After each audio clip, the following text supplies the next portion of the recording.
Speaking of Black Flame, what was the last thing that you burned? Was it a bridge? Was it a campfire?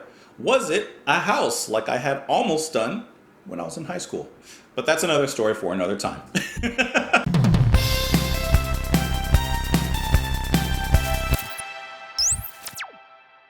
What's up, guys? Welcome back to the channel. Did I say that right? What's up, guys? Welcome back to the channel. My name is Justin, and today we're listening to Renaissance with their song Black Flame.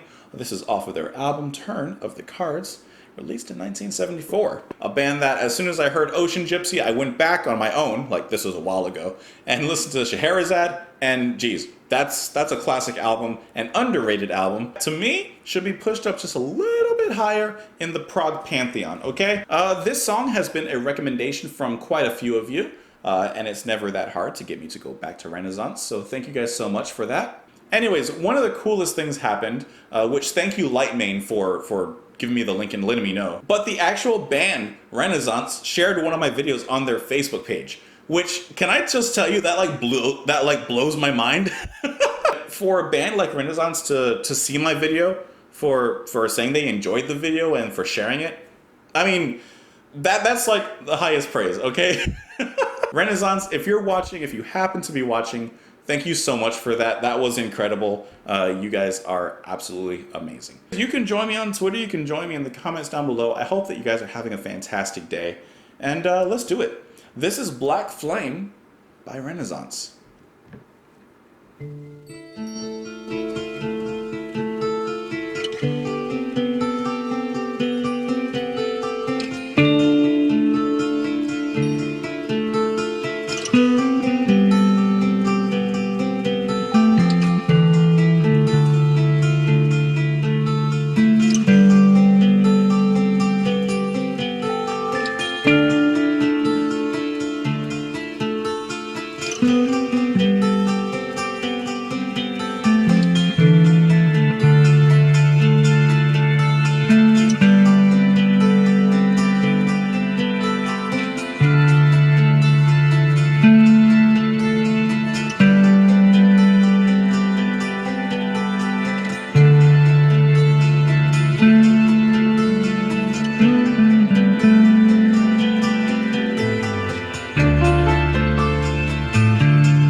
Now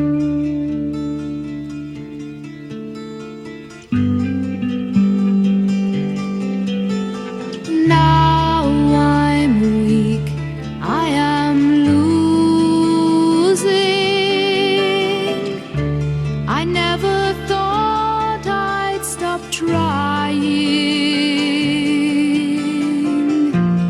I'm a lie, I'm just a sigh, just a crying, just a symbol of the game. Suspended pain, I cannot face the black flame. Intended fear, I cannot trace the black flame. Extended, reaching into space, the black flame burns my blackened brain.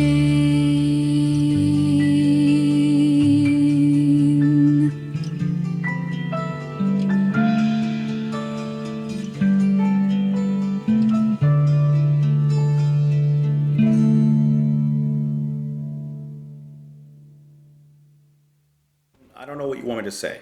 Okay? I don't know what you want me to say. I mean, listen, the song takes you through passages. The song takes you from the soft, the celestial, and the mellow, and it rises you up into the epic, the symphonic, the bombastic, but not too bombastic. I especially liked, actually, I liked everything about it. But if I'm just picking and choosing, first off, love the opening with the acoustic guitar and the piano. Fantastic opening. It kind of allows this fog and this mist of mystery to kind of drift into the song before setting you up with Annie, of course, on the forefront with her crystal clear vocals. If you've ever been to a tropical island and you go into the water is like crystal clear. It's blue. You can look down and see the bottom. You can see the sand. And that's how I feel about Annie's voice. Her voice is just so clear. It cuts through. And it cuts through in a way that I feel is very like divine, for lack of better word. For example, you can have a singer like Joni Mitchell who has a voice that just like cuts through. It just sinks right into you. But her voice sinks down into you in like a human and your heart level. I feel like Annie, with her voice still comes through you, but it comes through you in more of like a soul kind of way. And even as the music rises, even as it comes back down, her voice is carried and moves perfectly along with it. Sometimes it's gentle, kind of rocking you along, and sometimes it's intense as she expresses her feelings. Drumming kind of does the same thing as well, picking up pace, picking up the beat in a lot of places. It's relatively straightforward, but in those moments of power when it's really needed to push those big moments over the edge, Mr. Sullivan does a fantastic job of pushing it over the edge. And I like the chorus as well. The chorus is put in an awkward time signature, at least awkward for me. But I like that. It took me off guard on, obviously, first listen.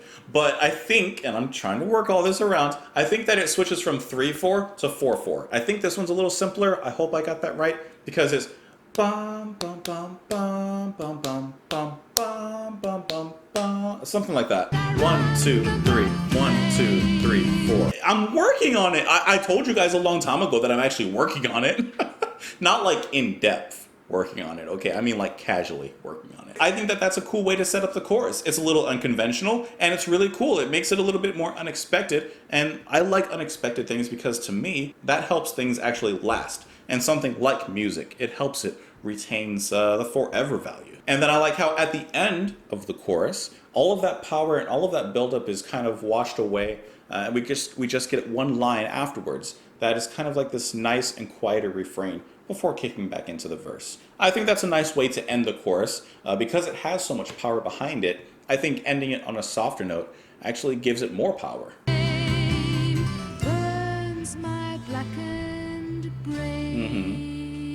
And I believe that I've mentioned this before with Renaissance, but one thing that I appreciate about them as a band and as I've been listening to their music is they're able to take a lot of different influences that I think that could come across cheesy, right? So like, I mean, their name, Renaissance, so I think of a Renaissance fair, you think of medieval times and that kind of thing.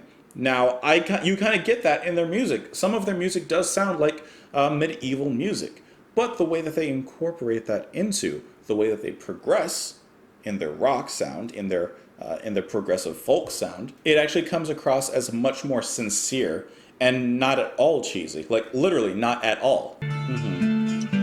But even in this intro, going back to the beginning, I really enjoy the sublimity, if that's a word, of the intro and how it builds up. Nice quiet build up of the guitar, setting up the main theme of the song, absolutely. And then we get a little bit of bass just kind of rising and falling with it. And then you hear a really slight fade in of like some keys, some organ. It's a really nice way to kind of bring up the music. Yeah, I like how that starts as well, because that right there tells you what the song is going to have, right? This first, I don't know, minute 30, 2 minutes, this kind of acts as like a perfect prologue to the rest of the song.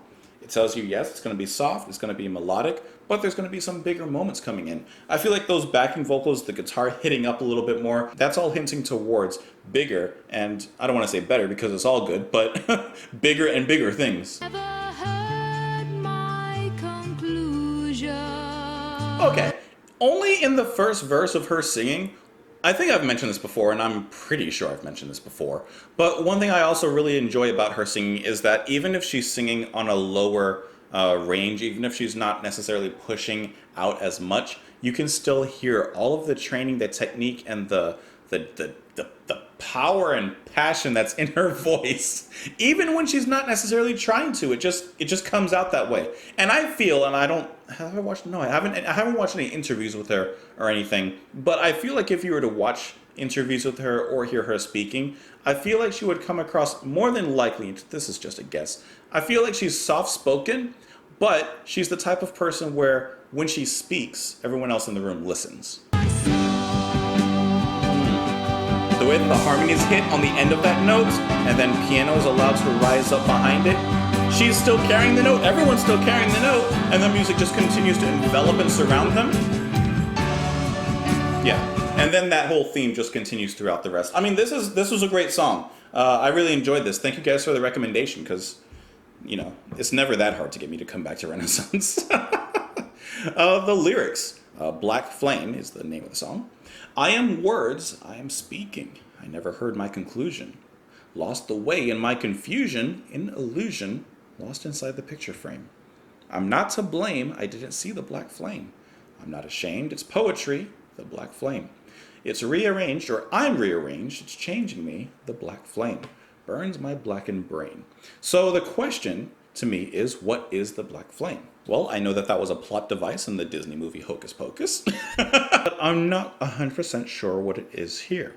See, if I'm reading through the lyrics, I feel like, and this is just because I think this is like where my mind kind of automatically goes with a lot of lyrics, even if it's not necessarily that, but I feel like it might be about a relationship or something that you would hold close to you that, like a flame, would usually keep you warm.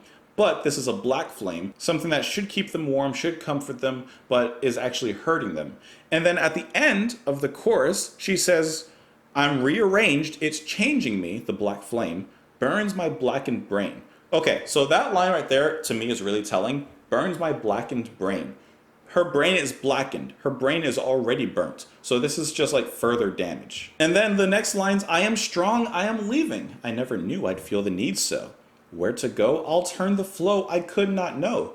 Screams inside the burning pain. Or, kind of reading through the lyrics a little bit more, maybe it's something that she's trying to get away from. Because the song even ends, suspended pain I cannot face, the black flame. Intended fear I cannot trace, the black flame. Extended reaching into space, the black flame, burns my blackened brain. So it may be something that she can't get rid of, something that, you know, was good at one point, was a normal flame, but then turned black. I don't know. Lyrics on this one? I don't know. But regardless, I enjoyed the song. Of course, I want to know what you guys thought of the song. You can join me on Twitter. You can join me in the comments down below. Guys, thank you so much for watching the channel. Of course, subscribe and like and share if you haven't already. You can donate to the channel as well, but you really don't have to. Like, you guys already know you don't have to, but you really don't have to. Like, I would rather you just enjoy the content on its own. Have a fantastic day. Thank you so much, and I will talk to you tomorrow. Bye.